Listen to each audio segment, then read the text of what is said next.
What's going on, everybody? Today we're going to be installing the GRP Gated Shifter on your S2 Toyota-powered Elise or Exige.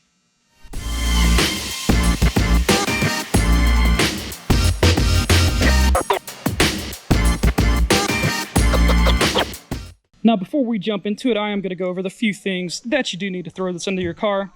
Obviously, you need the gated shifter with supplied hardware. You're going to need some cable ties. Now, I know these look like zip ties. Why are they called cable ties? That's because you pay $200 or $300 a month and you don't even get the channels you want. That's why they're called cable ties and not Netflix ties. And you're going to need a Phillips screwdriver, a couple Allen keys, and a Dremel with metal cutoff wheel. Step number one, you want to pull the hardtop off of your car. This is going to make this a lot easier. Step number two, take your Phillips screwdriver and remove the one screw that holds in your little coin tray on the center console. Once that part of the coin tray is loose, scoot your driver's seat forward, remove that coin tray, and that brings us to step three. Using the same Phillips screwdriver, go ahead and undo the few screws that are holding the rest of that on. Now that this is loose, we're going to move on to removing the rest of it. So our next step is going to be removing the two screws on either side of your center console. Now that you've removed the screw from either side of the center console, we're on step 5. Use your Allen key to remove the shift knob and the e-brake handle. Step 6 actually has a few parts to it. First, we're going to want to lift the console up. That way we can unplug our hazards and our door lock switch. And it's a little difficult, but the easiest way that I found to do it is first pull your e-brake all the way up, throw your trans into third, then you're going to want to tug on this and finesse it until we can raise it high enough, get our hands underneath the console to unplug these, and after those are unplugged, it'll lift right off.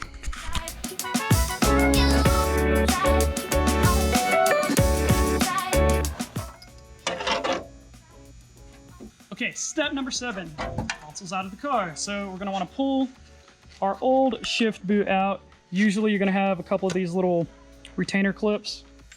Go ahead and pull those off, and that's gonna get your shift boot free. Now that your shift boot is free, you're gonna go ahead and mount the retainer ring and the actual gate. So go ahead, make sure that this oblong part here is on the reverse side. I'm gonna take our shift gate, line it up, bolt everything down loosely. That way we have a little bit of adjustability once we get it back in the car. Okay, step number 8, we need to get rid of the reverse lockout collar. This is pretty easy. This first cable, just pull up and remove it from its little housing. We're gonna zip tie this out of the way down here. So take one of your cable ties,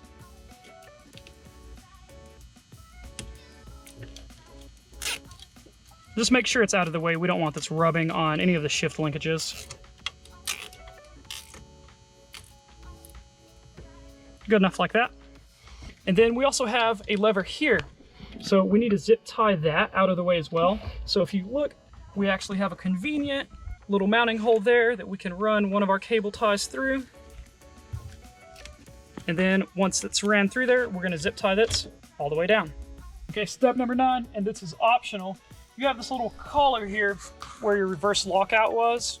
To give it a cleaner look, we're going to Dremel out a cut on each side so this can come off. It makes this modification harder to go back to factory, but if you save these two little pieces, you can epoxy them back together later on down the road if you ever wanted to go back to just having the shift boot there.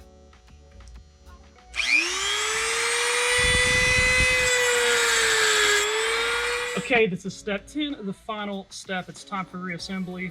We have our shift gate mounted to the console. Everything else is about ready to go. However, I will note that due to all of these cars being hand-built, there's quite a few variances. Some cars you might need to adjust your shift linkages to make sure that your shifter goes into gear when the shift gate's installed. I'll put a link in the description below to a PDF on Greg's website. There's a troubleshooting section on that PDF that talks about the possibility of maybe needing to raise your console up a little bit, adjusting these shift linkages. You have 2 here, and you have 2 in the engine bay. I didn't have to do any of that. Mine went together and went on and worked perfectly the first time. So we're going to reassemble now. However, there's one more optional step here. with that open gate shifter, you're going to see all of these linkages, and you know, it just doesn't look as clean as a factory shift gate would. And so what we've done here is we've taken a bit of cloth, we cut a little hole in it, and we're going to slip this cloth over our shift rod here. In that PDF I just referenced, they say do not put the cloth above this first shift link here. However, I've just tested it a few times. It's fine for me.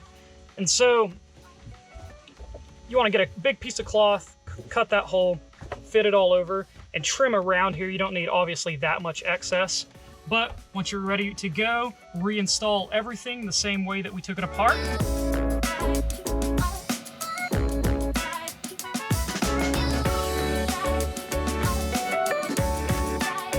And just like that, the gated shifter is now installed. It's very straightforward. It takes maybe an hour, 2 hours tops if you need to adjust some things. Like I said, each car does have some slight variances, so a few people have had to raise their consoles up, some have adjusted their shift linkages. This is straight out of the box for me, though. It goes into every gear exactly as it should. Not having any weird issues at all. If you didn't see me do it in this video, I did not do it. So my install went really straightforward. I will leave a link in the description to the PDF file on Greg's site. It does have a troubleshooting section if you're encountering any issues. But for the most part, it should be pretty straightforward. Thanks for watching. I hope that's helped you out a little bit.